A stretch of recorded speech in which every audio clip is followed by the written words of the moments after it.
we all want to hear Richard talk. You know already that he's a world-renowned evolutionary biologist, that he taught many years at Oxford, and that the last 3 years of that was chair of public understanding of science. And public understanding means that he does not talk down to us, but instead he wants to raise us up to his level. He tries to do that, and we try to comply with that as much as possible. You know that he's written a string of best-selling books that, and I've been teaching English for 30 years now on the university level, and for the compelling elegance of his language and his subject matter, I give Richard Dawkins an A+. You know that his seminal work, The Selfish Gene, changed the way scientists view natural selection, and that it has sold more than 1 million copies, and it's been translated into more than 25 languages. Richard Dawkins has been inducted into the Royal Society of Science, which includes such lesser luminaries as Sir Isaac Newton and Charles Darwin. But did you know he was also inducted into the Royal Society of Literature? What a wonderful blending of arts and sciences that is. Well, what's he like on a personal level? 12 years ago, he asked if he could read one of my Darwin poems to the audience when he was being inducted into the Royal Society of Science. There's your arts and sciences together again. I thought that was an extremely nice thing for him to do, and we've been steadfast friends ever since. As busy as he is, to take out time to be a friend to somebody over here in Kentucky. Well, I'm here to testify that he's one of the most caring, kind, and compassionate human beings that you could ever hope to meet. And he's most generous of himself and of his resources. The foundation that he has founded gives thousands and thousands of dollars for disaster relief around the world. But the most important thing you need to know about Richard Dawkins is that he is not a delusion. He's here in flesh and blood. A big Eastern Kentucky welcome for Richard Dawkins.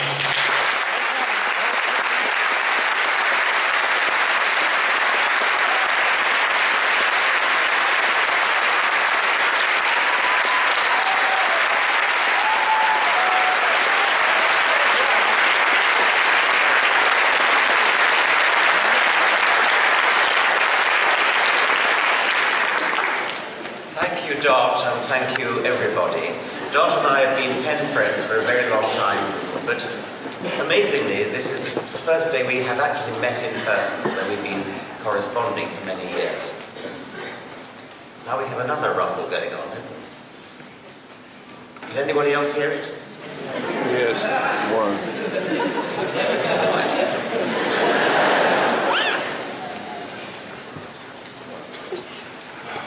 I was delighted to hear Sean Fairclough's speech and to welcome him to the Richard Dawkins Foundation.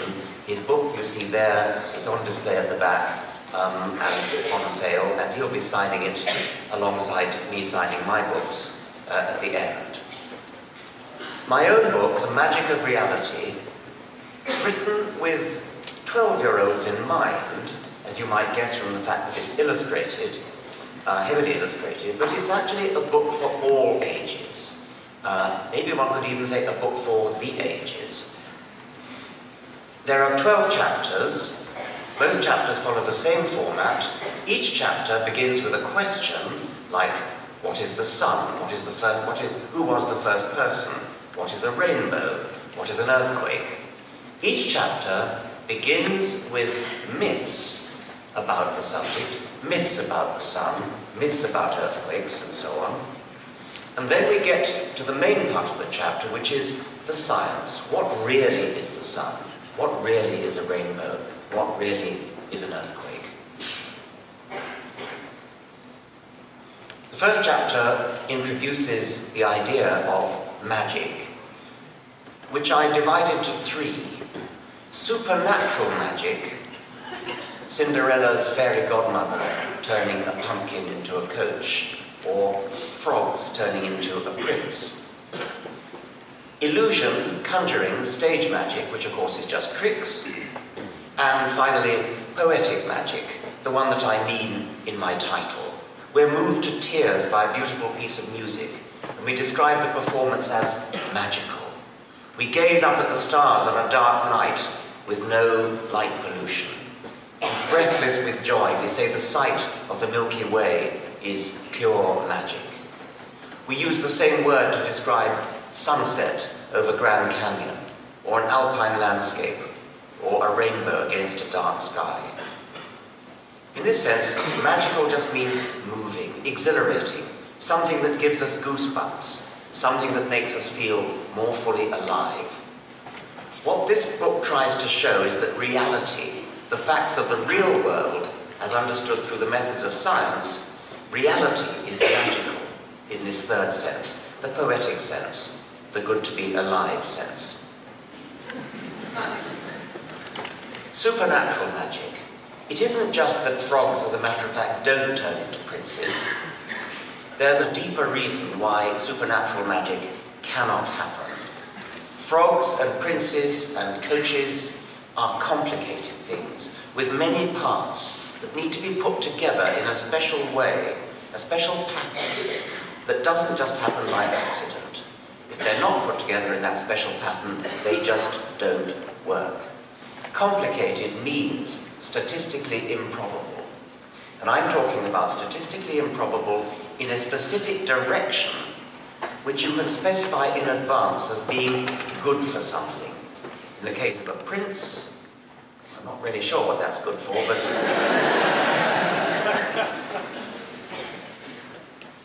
Let's make it a bit easier for Cinderella's fairy godmother by supposing that instead of calling for a pumpkin, she had called for all the parts you need for assembling a coach. An IKEA kit for making a coach.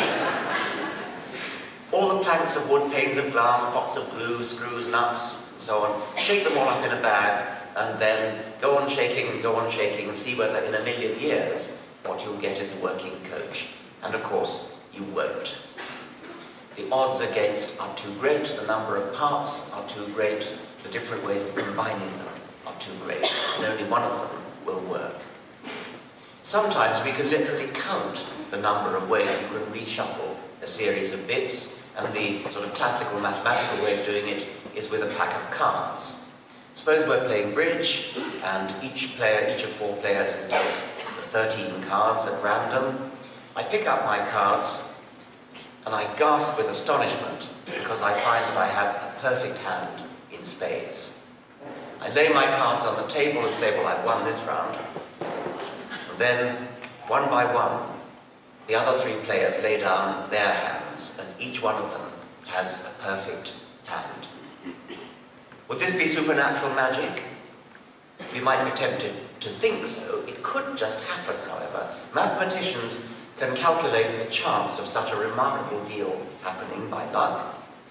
And it turns out to be, as I'm sure you've all worked out in your head by now, 536 octillion, 447 septillion, 737 sextillion, 765 quintillion, 488, don't even try this, 792 trillion, 839 billion, 237 million, 444,000. If you sat down and played cards,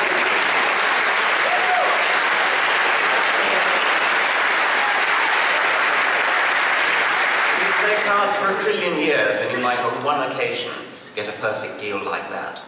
But actually, of course, that deal is no more unlikely than every other deal of cards that's ever been dealt. It's just that this particular one is special. We notice it. We don't notice all the others because they're just ordinary. Living things are very much not ordinary. They're not ordinary in the sense that they work. They fly, they swim, they dig, they pursue, they escape, they climb trees, they do things which are very, very improbable. And that could not come about by chance, that cannot come about by sheer random luck. It was the genius of Charles Darwin to realize how you could get organized complexity, statistical improbability on a staggering scale in the direction of usefulness in all sorts of different ways depending upon the species, but in general usefulness in surviving and reproducing. And Darwin's secret, of course, was not randomness, but the non-random process of natural selection. Spread out over many generations, there is a random element called mutation. Mutation is random, but each mutational step is not all that improbable, not too improbable to have come about by chance. When you have a large number of generations of mutation, each one random but then non-randomly selected in a cumulative fashion, then you get the prodigies of adaptive complexity which we recognize as living things. Chapter 2, who was the first person? Like most chapters in the book, it's headed by a few myths, and in this case I've got a Tasmanian Aboriginal myth and a Norse myth, a Valhalla myth of the origin of the first person. All cultures have had origin myths, all cultures have had creation myths, and I've just chosen 3 of them. The third one I chose was the Jewish myth of Genesis, the myth of Adam and Eve. I toss in the Judeo-Christian myth along with the others. There's nothing special about it, it's just a myth like any other. And then we come to the meat of the chapter. Who was the first person really? There never was a first person. Because every person had to have parents, and those parents had to be people too.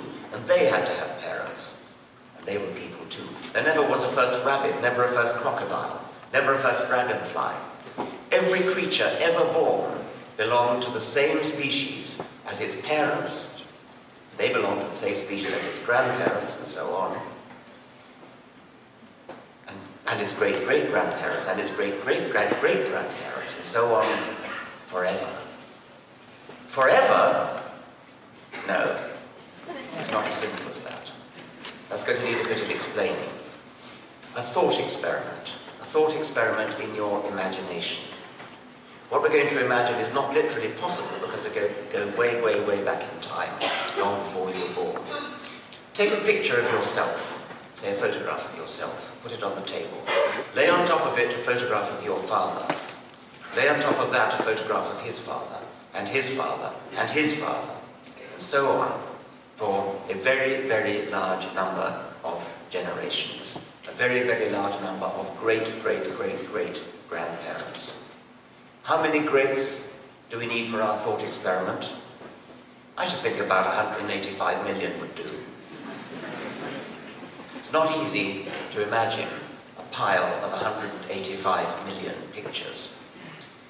It would be about 220,000 feet high. That's more than 180 New York skyscrapers standing on top of each other. So we're going to tilt it on its side, put it in a bookshelf, running 40 miles. The near end of the bookshelf is a picture of you, next to it is the picture of your father, next his father, next his father, and at the far end of the row of pictures is your 185 million greats grandfather. What did he look like? An old man with wispy hair and white side whiskers? A caveman in a leopard skin? Nothing like that. That's your 185 million great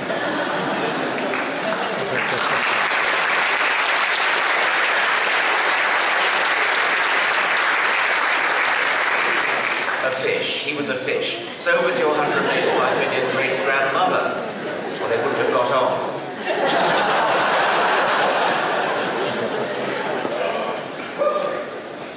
There's an element of paradox, but it's not a very profound paradox in my statement that every species ever born, every individual ever born, belongs to the same species as its parents. And yet if you go back through enough generations, starting with a human, you'll come to a fish. It's not that paradoxical because, after all, we're very used to the idea of things changing gradually. We were all once babies, then we became toddlers, and then we became children, and then we became teenagers. But there was never a moment when a baby went to bed at night and woke up as a toddler. And never a moment when a toddler went to bed and woke up as a child. These things happen gradually, and you notice only after a while, he looks as though he's growing up, doesn't it?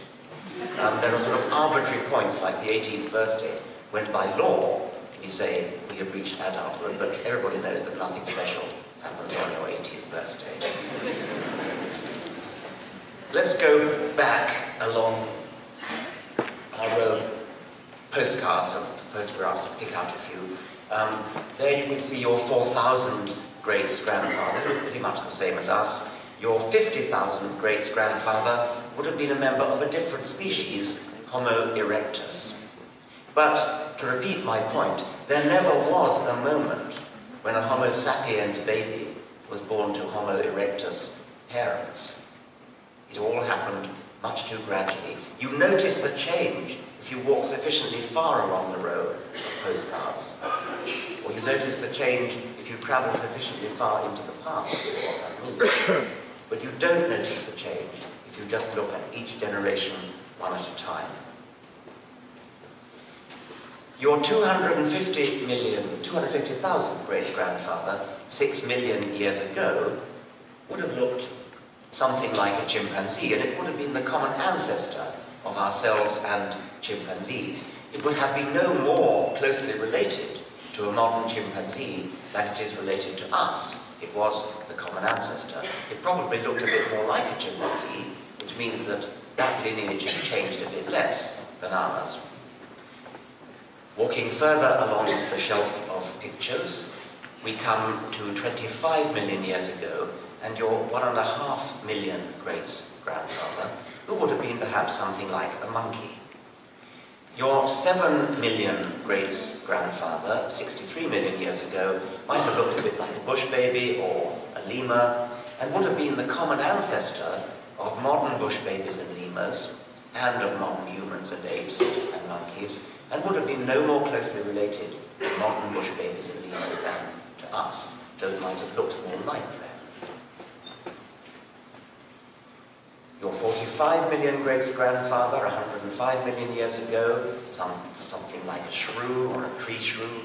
Your 170 million great-grandmother, 310 million years ago, the ancestor of all reptiles and of all mammals and birds. It's been drawn as sort of a bit like a lizard, but we don't know whether it was really like that. Your 175 million great-grandfather, 340 million years ago, the common ancestor of modern salamanders, it looks a bit like a salamander, and frogs, and of us. And then, this is where we came in, 417 million years ago, your 185 million great-grandfather, that fish. And of course we don't stop there. The line of picture postcards wends its way on and on into the past. And at some point we start to run out of fossils and we become less and less clear what our ancestors looked like, but it's fairly clear that they would have eventually been single-celled animals, single-celled creatures, or like bacteria perhaps. Now I'm going to skip to chapter 5, which is why do we have night and day, and why do we have winter and summer? Nobody has much trouble with night and day, if you know it's because the Earth spins on its axis. Winter and summer, there is a certain amount of problem here. You'd be surprised at the number of people who think that winter is when the Earth is furthest from the sun, and summer is when the Earth is closest to the sun. I was told this story by an Australian. There was a science fiction story in which there were travellers from Earth voyaging away from our solar system towards some distant star system. And they were waxing nostalgic for home. And one of them said to the other, just to think that it's summertime back on Earth. Now remember, it was an Australian who told me that story. You'll get it eventually. The truth, of course, is that winter and summer is nothing to do with how close the Earth is to the Sun. The Earth's orbit is almost circular, it's not quite circular. I believe that at present we are closest to the Sun in January. And the real reason for winter and summer is the tilt of the Earth's axis. But in the course of this chapter, I wanted to explain what it means for something to be in orbit about anything. And this is a good opportunity for me to introduce the app, which goes with and this is a good opportunity for me to introduce the app, which goes with There's got to be an answer. There is an app called Magic of Reality, which contains all the text of the book and all the pictures by Dave McKean in the book. But it also, in every chapter, it has a simulation, a game, an animation. And I want to demonstrate one of those. Unplug it, I'm afraid, to plug in the iPad. I'm sorry, it only runs on the iPad.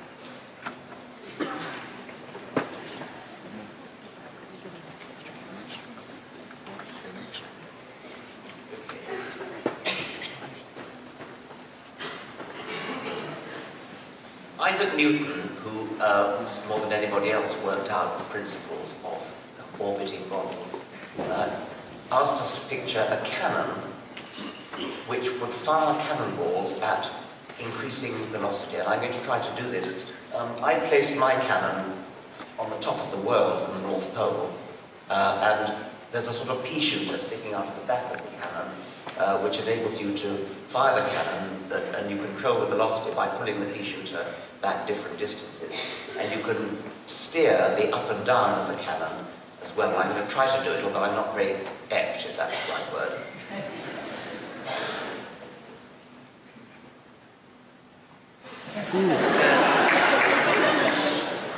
That splashed into the sea.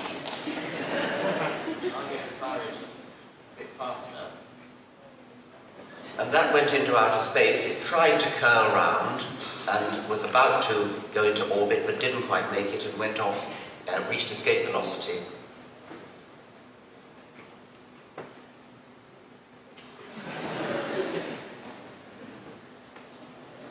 There we go. Yeah.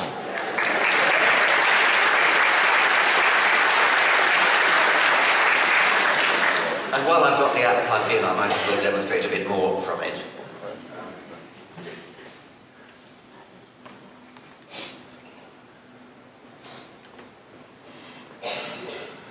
You see the text and the pictures flow through.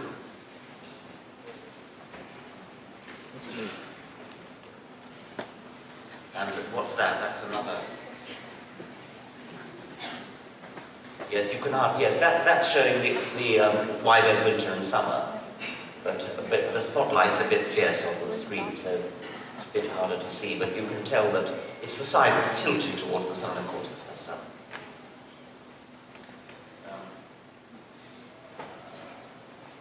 Across the top here we have the chapters. I'll go to what is a rainbow chapter. And then here we have the various pages of the chapter concerned, beginning with the myths as usual. Yes, there's a familiar myth.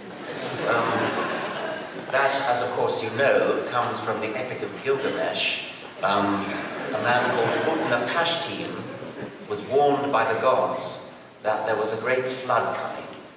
And the gods told Utnapishtim to build a great boat and to take 2 of every animal on board the boat to save all of life. And at the end, when the flood went down, the gods placed a rainbow in the sky to guarantee that there never would be another major flood like that again. Okay, I'm going to leave the app now and go back to it.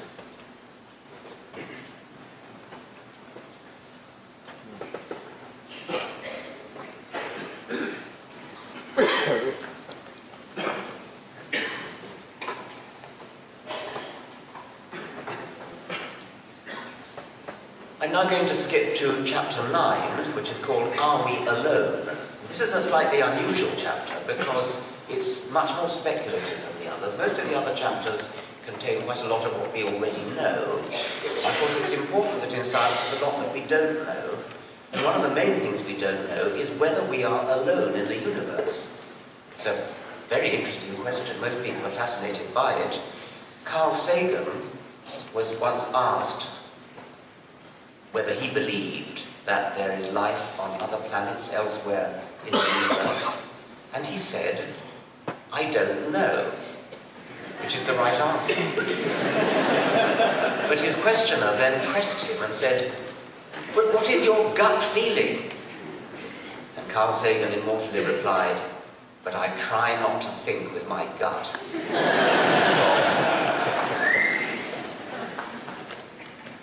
We can only guess, and our guesses don't have to be completely lacking in information. We can use science to inform our guesses by making calculations about the various things we might need to know in order to roughly estimate the likelihood that there is life elsewhere. This chapter is also unusual in that there don't seem to be any ancient myths about extraterrestrial life, probably because in ancient times the very concept of extraterrestrial wasn't around. It was thought that terrestrial was it. This was it. And there were stars going around, but nobody really thought that the stars might be extremely numerous, extremely distant, and extremely large, and might have planets of their own. So for this chapter, in my myth section, I had to turn to modern myths. About 4% of the American people seem to believe that they have personally been abducted by aliens on flying saucers, and in some cases subjected to the most undignified sexual experiments.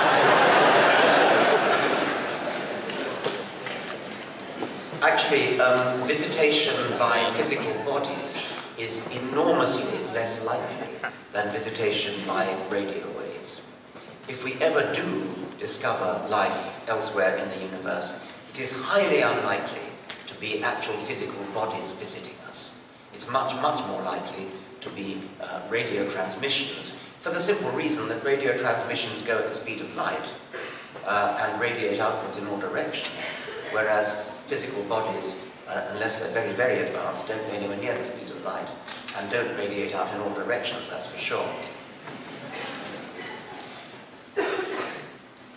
So let's come to the question, is there really life on other planets? And as I said, we don't know, but we can sort of write down what we would need to know in order to make some rough calculations. And one of the things we would need to know is how many stars there are and how likely it is that they have planets. Well, the number of stars is simply prodigious. The next slide shows a simulation of a rocket, let's say, retreating away from the sun. So there's the sun, and now we're retreating away from it. And it's now invisible, it's become too small to see. And we're going further and further and further away from our home. And now we see the Milky Way galaxy. And then we see other neighboring galaxies. Now those are all galaxies, those things that we see retreating. A reasonable estimate of the number of stars in the universe is about 10 to the 22. Until recently, we didn't know whether any of those other stars had planets. It was only a sort of guess that it's unlikely that our sun would be that unusual to be the only one that had planets. It has recently become possible to detect that other stars actually do have planets, and by a rather interesting way. You can't actually see them directly, or it's very difficult to see them directly, because they're too small and they're too dim, because they only shine by reflected light from their star, rather than emitting light like the star itself. So the indirect way in which planets are detected is by the effect that they have on the movement of the star. When we say that a planet orbits its star, when we say that Jupiter, say, orbits the Sun, that makes sense because we think of the Sun as being in the middle and Jupiter going round and round. But actually, the larger the planet is, the more is the tendency for the two to orbit each other. And there are binary stars which are approximately the same size as each other, and they go round and round like a pair of dumbbells. Well, Jupiter's not big enough for that, but when Jupiter orbits the Sun makes small token movements, as though sort of make a little apology for an orbit of Jupiter. We can't easily see those movements either, but what astronomers can do is measure the Doppler shift in the color spectrum of the light that's coming from the star. So when the star is moving away from us, its spectrum is shifted in the red direction, and when it's moving towards us, its spectrum is shifted in the blue direction. So if we look at the spectrum of a star, and we see that it shifts red, blue, red, blue, red, blue, with a periodicity of, say, some months, then we can infer that there is something orbiting that star with that periodicity. And it's that method that is responsible for most of what we know about extrasolar planets. And it's starting to look as though the majority of stars do have planets in orbit around them, which means that that figure I put up there is probably an underestimate for the number of planets. But of course that doesn't mean they're suitable for life. It may be that suitability for life is extremely rare. One point that's been made is life, as we know it, depends upon liquid water. And astronomers or exobiologists talk about a so-called Goldilocks zone around a star. Goldilocks zone being just right, not too hot, not too cold, but just right, like baby bear's porridge. So there I've drawn, or Dave McKean has drawn, the green Goldilocks zone, and Earth is in the Goldilocks zone for our Sun. And then there are planets that are inside the Goldilocks zone, too hot, planets that are outside the Goldilocks zone, too cold. So that's going to reduce our 10 to the 22 very substantially. It will only be a minority of planets that are in the Goldilocks zone with respect to water. And of course we don't know that extraterrestrial life depends on liquid water. It may be so alien that it depends upon something quite different, like ammonia. But if it's anything like our life, it needs to be in the Goldilocks zone for liquid water. Maybe there are other Goldilocks zones. Maybe for gravity. A planet which is extremely heavy, extremely massive, will have a very strong gravitational field, and that will put constraints on the kind of life that you can expect to find there. Dave McKean has fancifully drawn a mouse-sized animal which is built sort of a bit like a rhinoceros, with great big tree stump limbs, on a planet with very large gravitational field, and on the right, a rhinoceros-like animal on a very light planet, which skitters around like a long-legged spider. So there may be lots of different Goldilocks zones. The number of suitable planets may be rather low, but nevertheless the total number of planets is so great that we still have to contend with the very large number of available places where life could have evolved. And that leads me to the final thought that I want to have on this topic of are we alone? If you want to say, if you have a gut feeling that we are alone, if you think it's very unlikely that there is life anywhere else in the universe, then one thing that may not have occurred to you follows logically from the enormous number of planets that there are available. The origin of life, which may only have happened once, only needed to happen once on this planet, is a difficult topic which chemists are working on, trying to discover, trying to work out models for how life originated on this planet. And so far they haven't succeeded. If you are committed to the view that we are alone in the universe, then the origin of life on this planet, on any planet, must have been a quite stupefyingly rare and improbable event. So rare and improbable that we could go to these chemists in their labs trying to work out what might have happened in the origin of life and say, you are totally wasting your time. Because what we're looking for in our theory of the origin of life is not a plausible theory of the sort that you might hope to unravel in your lab. What we're looking for is a staggeringly implausible theory. We don't want a plausible theory, because if it were plausible that life arises on a planet, then the universe would be crawling with life. And perhaps it is.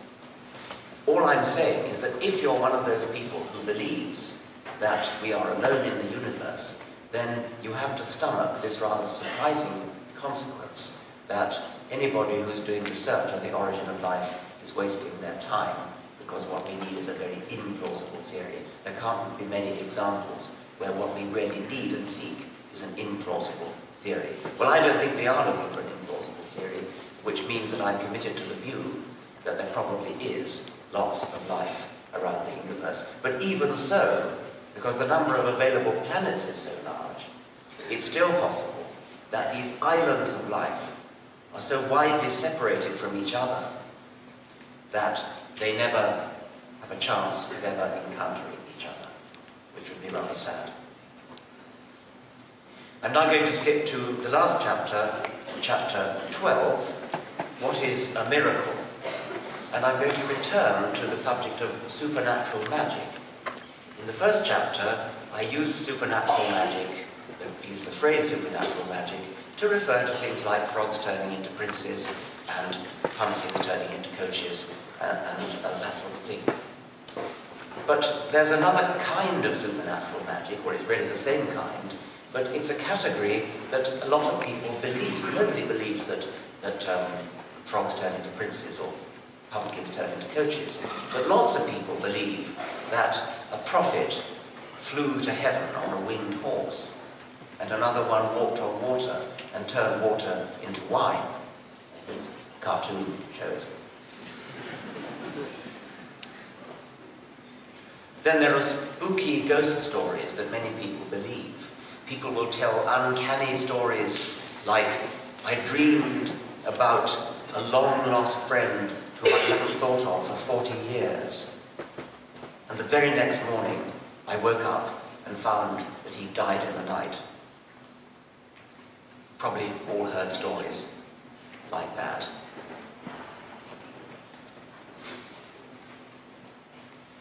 Miracle stories, rumors, get spread because people like telling stories. They spread as rumors. Nowadays with the internet, they spread as internet urban legends.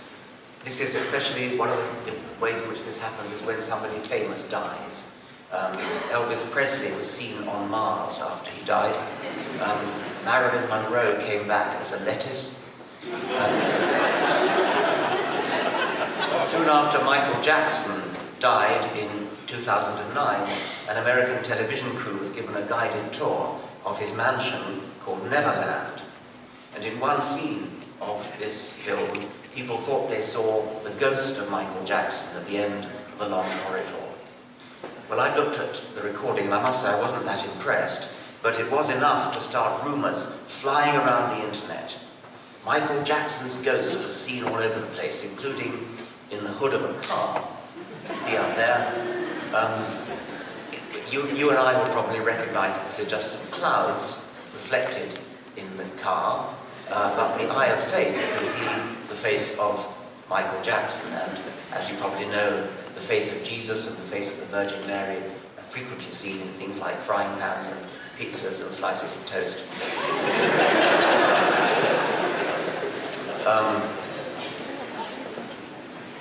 And that picture of Michael Jackson in the hood of the car is on YouTube and has received more than 15 million hits. When I was a child, my family lived in an old Tudor house, about 400 years old, called Cuckoo's. and it had wonky black Tudor beams, very old and very creaky. And not surprisingly, it had a legend about a long-dead priest hidden in a secret passage.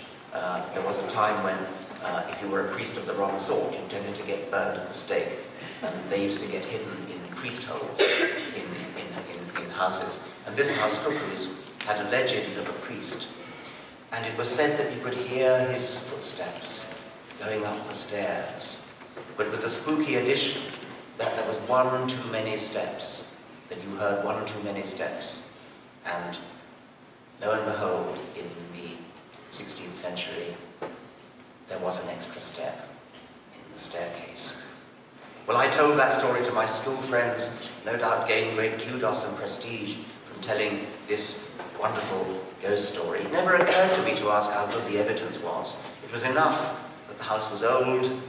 My friends were impressed when I told them the story. People get a thrill from passing on ghost stories. And the same applies to miracle stories. If a rumor of a miracle gets written down in a book, then the rumor becomes hard to challenge, especially if the book is ancient. It becomes a tradition, and it becomes treated with greater respect for being old, when you might think it would be treated with less respect because there's been more time for it to get distorted. What about those strange stories of having a dream about a long-forgotten uncle who you haven't thought of for 40 years, and then the morning after you dream about him, you wake up to discover that he died in the night? Well, the trouble is, of course, that that sort of thing only gets spread about when it is spooky. Nobody ever says, I dreamed about this long-forgotten uncle I hadn't thought of for 40 years, and when I woke up, he had not died in the night. It's only stories that are spooky that get passed around, and we hear them, and they get written up in the newspaper, or they get talked about on the radio, and we think, how amazing, how astonishing. Sometimes, you can work out what really happened in an apparently spooky coincidence. The great American physicist Richard Feynman, his wife, unfortunately, died of cancer, and the clock in her room stopped at the very moment when she died. What an amazing, spooky story. But Feynman was not a great scientist for nothing. He worked out what really happened. The clock was 40. It had a tendency to stop if you tilted it on its side. The nurse, when Mrs. Feynman died, needed to record the exact time of death for the death certificate. It was rather dark in the room, so she picked up the clock, carried it over to the window in order to see the face, tilted the face so that she could see it, and of course the clock stopped. But even if that hadn't happened, even if we hadn't been given that explanation, it still should not be an impressive, miraculous story. Because clocks stop all the time, and once again, you only tell the story. The story only gets spread around, and only grows in the telling, because stories do grow in the telling. Only gets spread around and grows in the telling if it is an amazing, miraculous, and apparently miraculous story. If we go back to the tale of the person who died in the night, very often you will hear, he died at exactly the moment when I was dreaming about him. So, well, when did he die? And the original story would have been, oh, well, probably died around 3 a.m. When were you dreaming? Well, I suppose it could have been approximately 3 a.m. And before you know where you are, when the rumours start spreading around, that about and that approximately gets shaved off because it makes the story better. People enjoy telling a good story. A famous miracle story is the miracle of the Virgin of Fatima. In 1917, at Fatima in Portugal, a 10-year-old shepherd girl called Lucia, accompanied by her 2 young cousins, claimed to have seen a vision on a hill. It was a woman, Virgin Mary, who said that she would keep returning on the 13th of every month until October the 13th, when she would perform a miracle to prove that she was who she said she was. The rumours of the miracle spread throughout Portugal, and on the day, the 13th of October, a vast crowd of 70,000 people is said to have gathered at the spot. And the miracle is alleged to have happened. It involved the sun.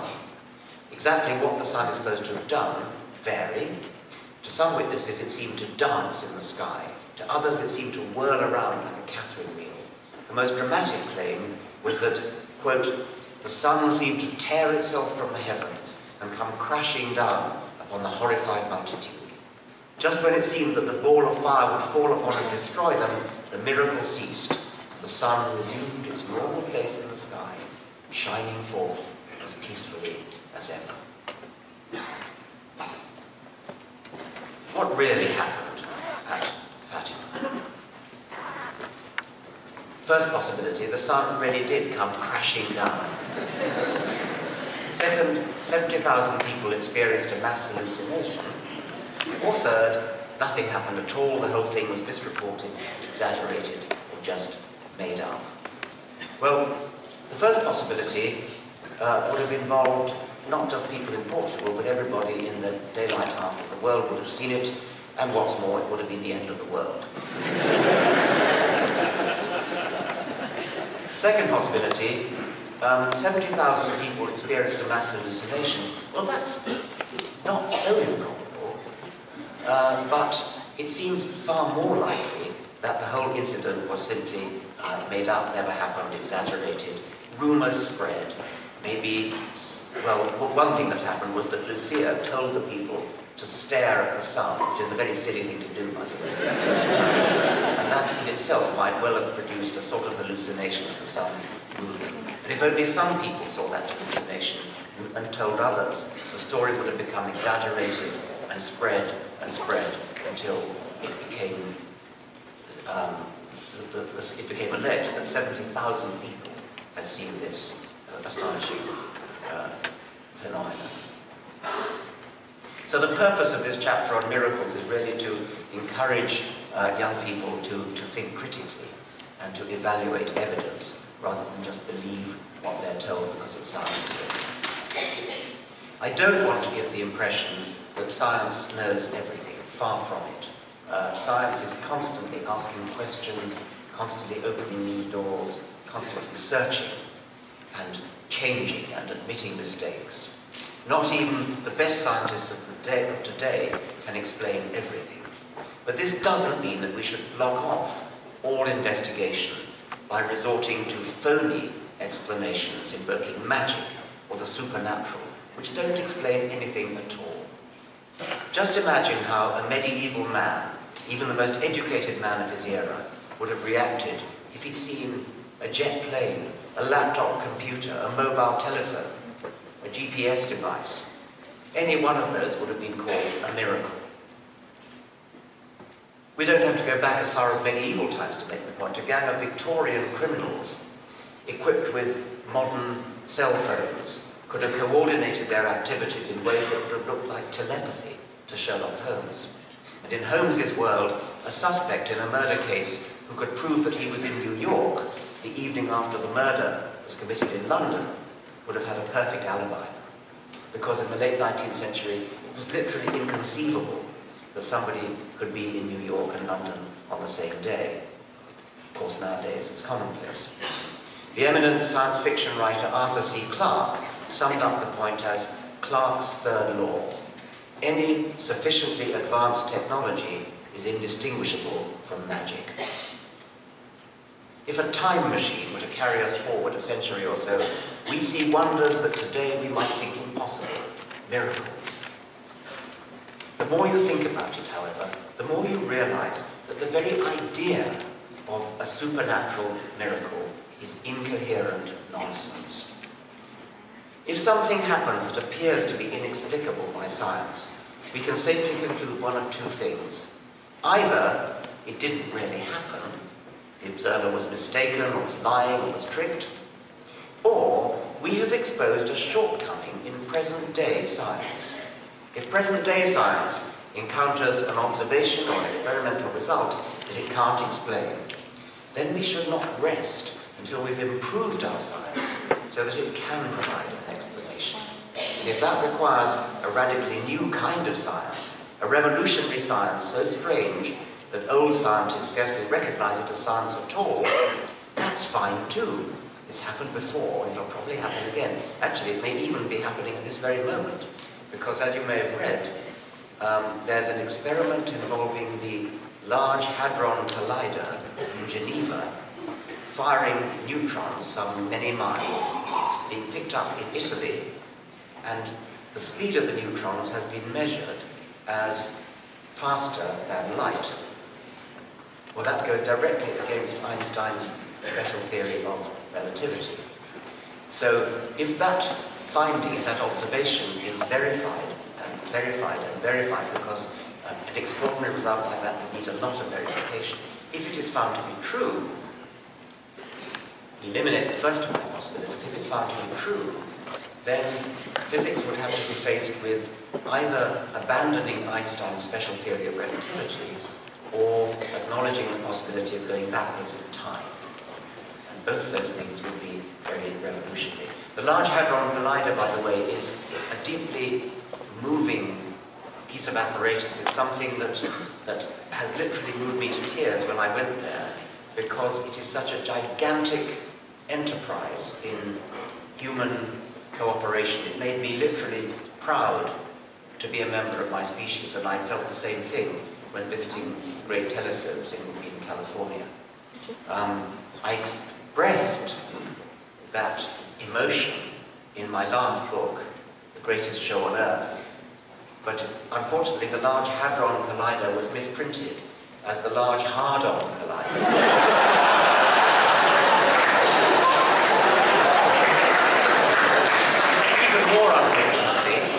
Even more unfortunately, the publisher's official proofreader spotted the mistake and removed it, and I begged her to leave it in. But she said it was more than her job was worth. Science has to acknowledge that it may be wrong, and it frequently does acknowledge it. It makes successive approximations to the truth. Don't ever be lazy enough, defeatist enough, cowardly enough to say, if there's something I don't understand, it must be supernatural. It must be a miracle. Say instead, it's a puzzle, it's strange, it's a challenge that we should rise to. Whether we rise to the challenge by questioning the truth of the observation, or by expanding our science in new and exciting directions, the proper and brave response to any such challenge is to tackle it head on. And until we've found a proper answer to the mystery, it's perfectly okay simply to say, this is something we don't yet understand, but we're working on it. Indeed, it's the only honest thing to do. Miracles, magic, myths, they can be fun, and I have fun with them in this book. Everybody likes a good story, and I hope if you read the book, you'll enjoy the myths with which I begin the chapters. But even more, I hope that in every chapter you'll enjoy the science that comes after the myths. I hope you'll agree that the truth has a magic of its own. The truth is more magical, in the best and most exciting sense of the word, than any myth or made-up mystery or miracle. Science has its own magic, the magic of reality.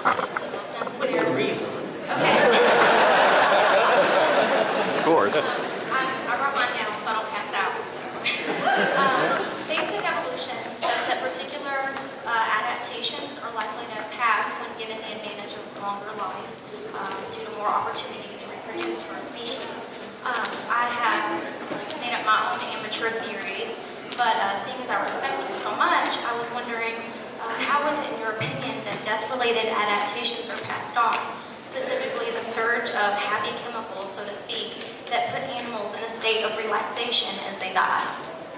Well, that's an interesting question. It's one that I had never thought of before. If it's true that there is a surge of happy chemicals that puts animals into a happy state when they die, I presume you mean something like a gazelle, the moment when the lion's jaws close on it, has a happy surge. Is that what you mean? No. I mean, like, even in human beings, people saying near-death experiences, they get these exhilarating feelings, and chemicals like dopamine rush to the brain. Well, I must say I look forward to that.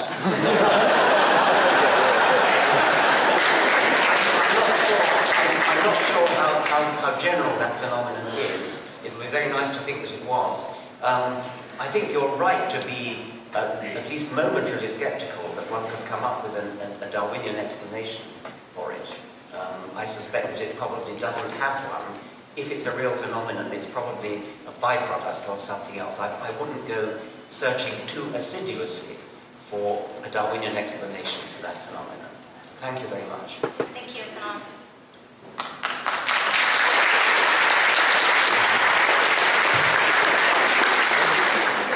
Hi, Dr. Dawkins. This is Troy Boyle. I'm the president of the National Atheist Party. And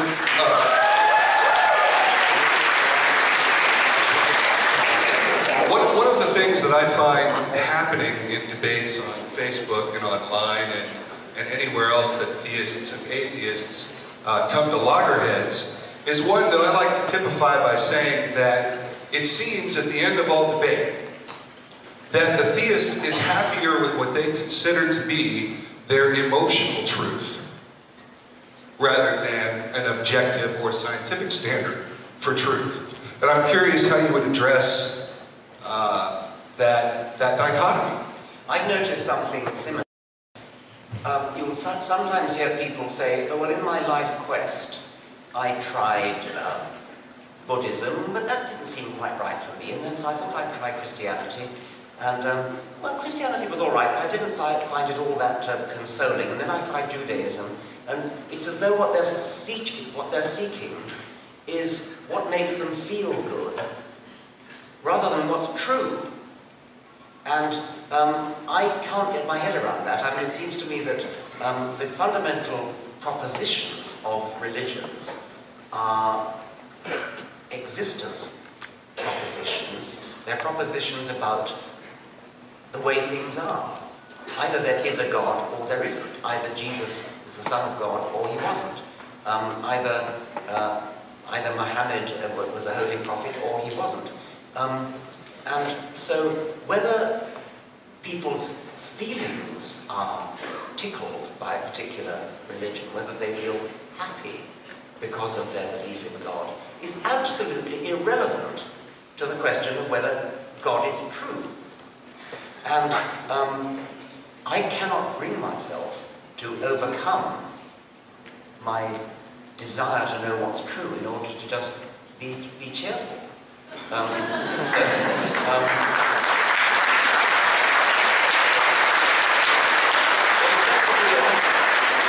think it might have been Bertrand Russell who told the story of a woman who wrote to him and said,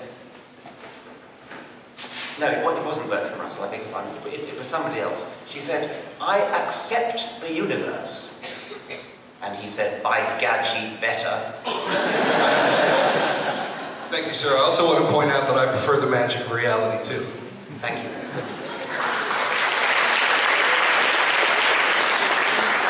Hey, Dr. Dawkins, I appreciate you being here today. So, I guess when you were talking about there was never really a first human being, I was following your points, but I also kind of brought up questions of identity for me. If there was no, it's kind of a three-part question, so hang with me. If there was no first person, what am I? How do we judge the innate value of a human if each person is, quote-unquote, more advanced than the previous generation? And does this, how should we interpret this with races? What an excellent question. Yes, Absolutely.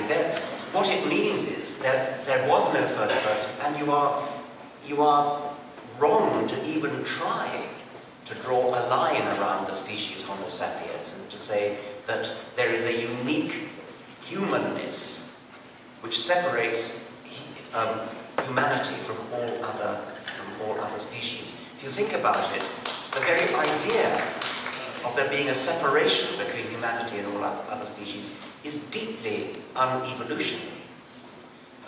It's rather like trying to judge the moment when an embryo becomes human, the moment of conception or 3 weeks after conception or whatever it is. It's a nonsensical question. And it's even more nonsensical in the evolutionary sphere, because it really is true that there never was a sudden moment when in the generation of our ancestors you could say, right, these parents were not human, this child is human. It never happened. Now the reason why it's possible for us to construct a system of law, a system of morality, which is species-based, which singles out humanity for unique treatment and treats all other species differently. The reason why we can get away with that is the accident of history that the intermediates happen to be extinct. If the intermediates were still around, and imagine as a thought experiment that somewhere in the African jungle, explorers discover a whole series of intermediates between humans and chimpanzees, so close to each other that it's possible to interbreed with them in a continuous daisy chain all the way from us to chimpanzees. Thus I can mate with A, who can mate with B, who can mate with C, who can mate with D, who can mate with a chimpanzee and produce fertile offspring all the way. Now, that has got to be, in principle, possible if only the intermediates hadn't happened to go extinct. If we could only reach out in a time machine and bring those intermediates back to life, then it would be possible to construct such a daisy chain of interbreeding, fertile interbreeding, all the way between us and chimpanzees, and which would mean that the only way to come to a point about race, it means that the only way to accept our species' law and ethics would be to have ludicrous courts of law, rather like they did in South Africa, where they had courts of law to decide whether people were black or counted as white. You would have to have courts of law to decide whether such and such an individual counts as human. So our human-centered ethics, our human-centered morality, which pervades almost all of religious morality that I'm aware of, is entirely based upon the accidental fact that the intermediates in evolution happen to be dead, happen to be extinct. Thank you.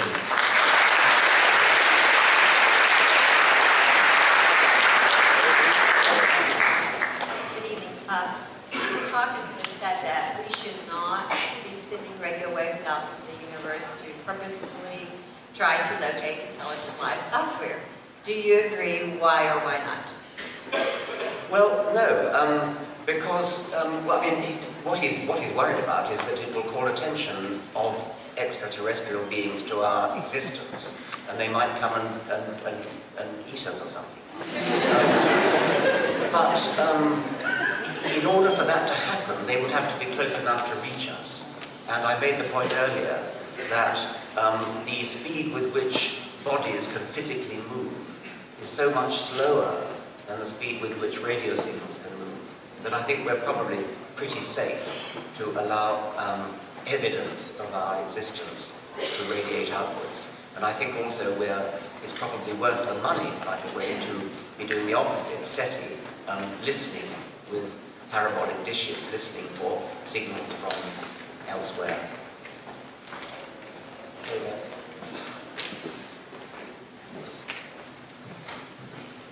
Good evening, Dr. Dawkins, audience.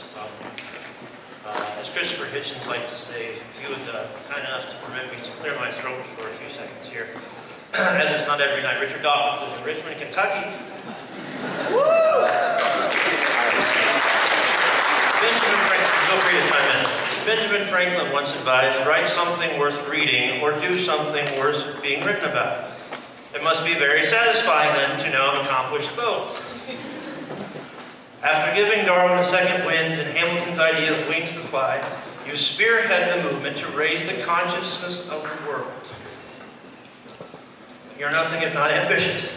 The Jefferson said, enlighten the people generally, enlighten the people generally, and tyranny and oppression of body and mind will vanish. I do have a question.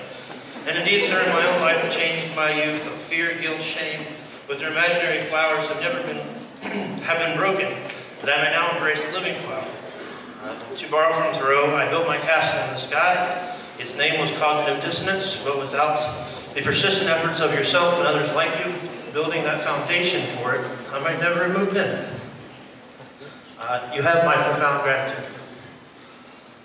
My question is, generations from now, when perhaps some of us in attendance are going through the history of scientific thought with our grandchildren, just in case, as Kipling put it, the truth you've spoken gets twisted by knaves to make a trap for fools, what specifically should we tell them was the great hope and intention of Richard Dawkins on the night that we all had the great pleasure of attending his lecture in Richmond, Kentucky? Thank you. Goodness, right.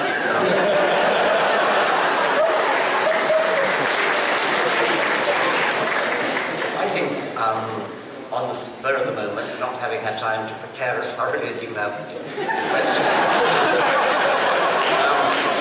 I would say that I would look forward to a time when all children are brought up to think for themselves, are taught to believe things only when they hear evidence for it, and are taught to mistrust authority, tradition, revelation, faith, and just rejoice in being in the real world, and rejoice in having a brain which is capable of apprehending the real world, not just with our senses, but with all the faculties of scientific thought, so that they will grow up having as full an appreciation as possible of the universe into which they happen to have been born, and of the history of events that led them to be here, because that is a wonderful state to be in. It's a state that can be reached, and in the 21st century already we are in a very good position to reach it, but unfortunately it's denied to a very large number of people.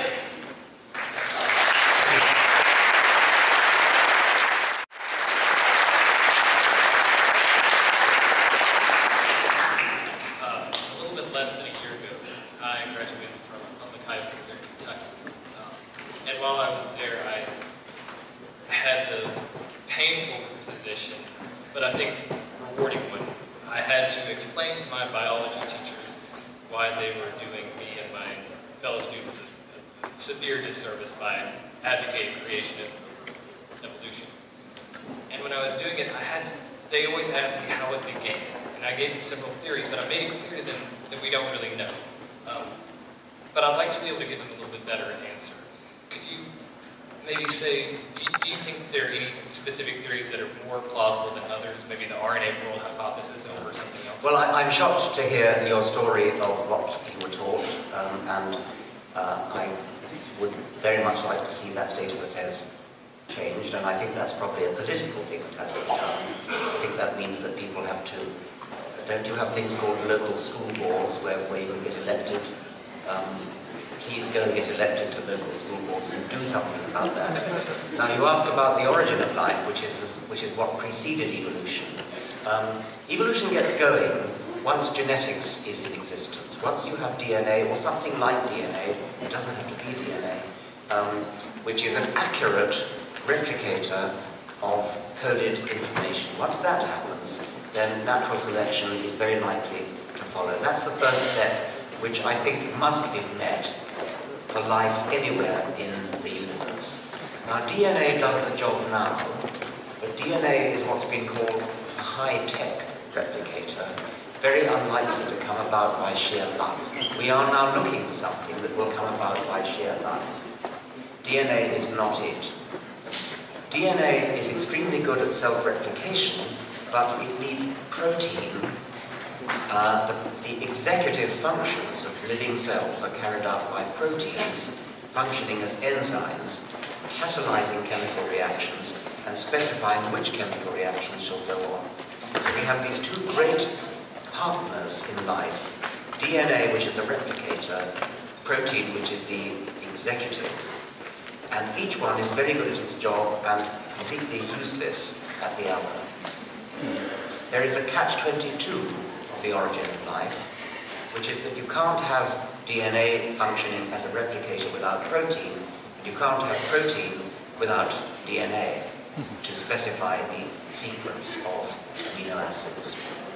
You mentioned the RNA world theory.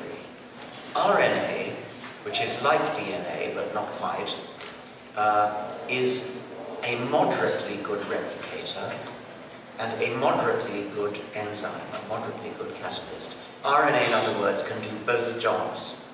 And the RNA world theory is a very interesting one because it proposes that the original progenitor was RNA, which did both jobs, both the replication job later taken over by DNA and the executive job later taken over by protein. And I think that probably the answer to your question is that of all the available theories at the moment, the RNA world is the one that seems to be the most promising. But your ex-teachers, or whoever it was you were arguing with, should not need to have a theory of the origin of life in order to know that their alternative is total baloney, because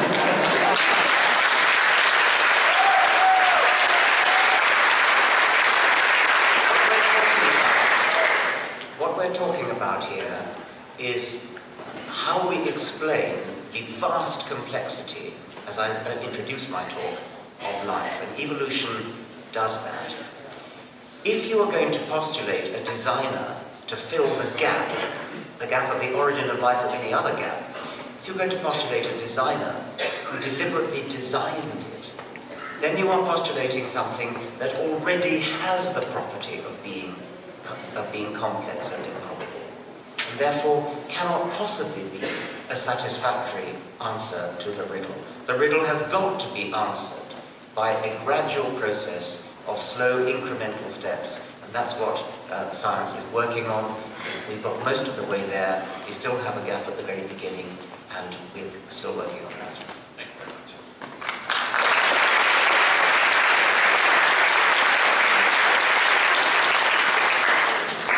Dr. Dawkins, it's very exciting to be in the same room with you tonight. My name is Joshua Gibbons, and I am a student from Brescia University. It is a small Catholic university in Owensboro, Kentucky, and I prefer the magic of reality. Thank you.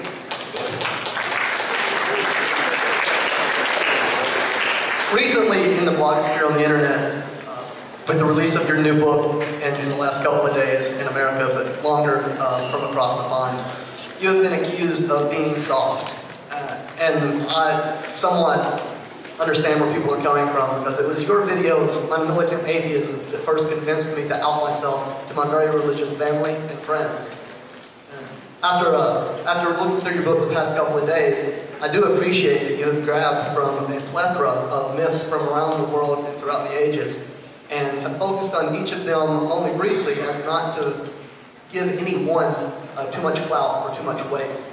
But in retrospect, I do think that perhaps it seems that you might have treaded lightly around the Jesus, the Christ myth of his healing, and avoiding mentioning Muhammad by name.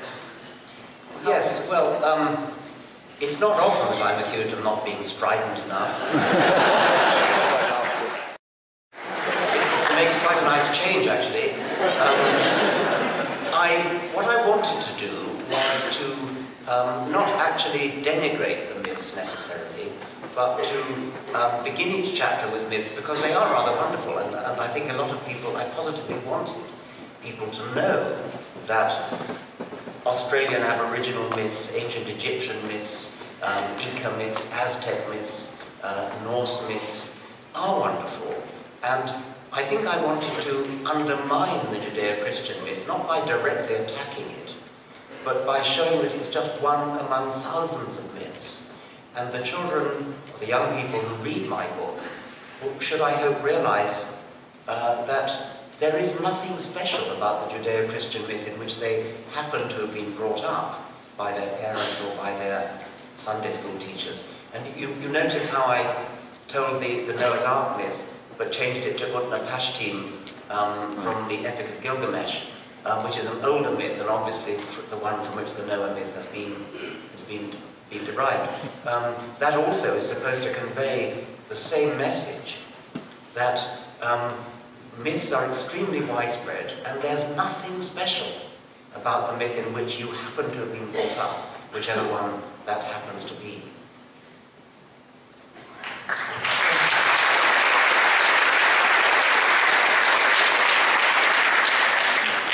As Dr. Dawkins is willing to take more questions, we're going to have 3 more questions. And please pose your questions directly. So after this, Professor Dawkins and Mr. Sean Fairclough is going to take part in the book signing. It's a long day for them. Yes, it is. Hi, my name is Chris Booth. I'm a student at Pennsylvania University in Lexington, Kentucky. And this summer, I was browsing the internet, and I came across this article on National Geographic's website, where these scientists were looking at I think it was a radiation map of the universe, and they noticed abrasions in parts of it, and they kind of hypothesized that might lead to proof of an existence of an alternate universe. So my question, or series of questions, would be, what are your thoughts as an esteemed scientist on the possible existence of multiverses, or the multiverse idea? Right, this is a very interesting idea which quite a number of physicists are now entertaining. The idea that the universe that we can see, the universe that we believe began with the Big Bang 13.7 billion years ago, is only one universe among many, and they sometimes speak of a bubbling foam of universes, in which our universe is just one bubble. There is some evidence for this, I understand. They would have to talk to a physicist. One of the things that the multiverse theory is used to explain is the fact which some physicists allege, which is that the fundamental constants of physics, sort of half dozen or so irreducible numbers that they have no explanation for, but simply accept as numbers, that these numbers had to be the way they are, or very close to the way they are, or the universe, as we know it, could not have come into existence, could not have lasted long enough, say, to produce life. So the multiverse theory is used in the following way. Each of the different universes in the bubbles has a different set of laws and constants, and only a tiny minority of them have the properties needed to give rise to us, and we, by definition, have to be in that minority. That's known as the anthropic principle. It's a very interesting idea, but we need to talk to a physicist to get an authoritative answer.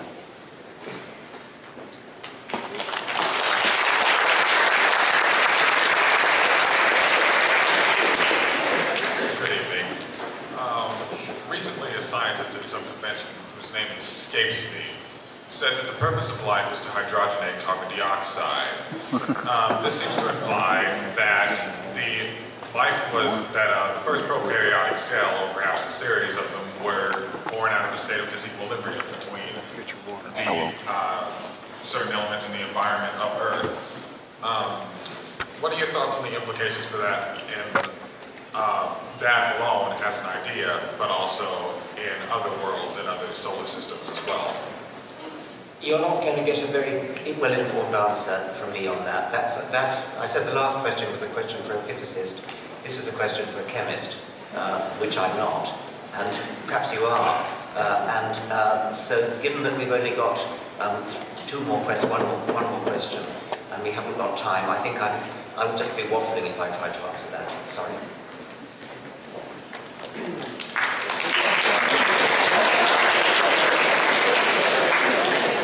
Good evening, Dr. Dawkins. I have a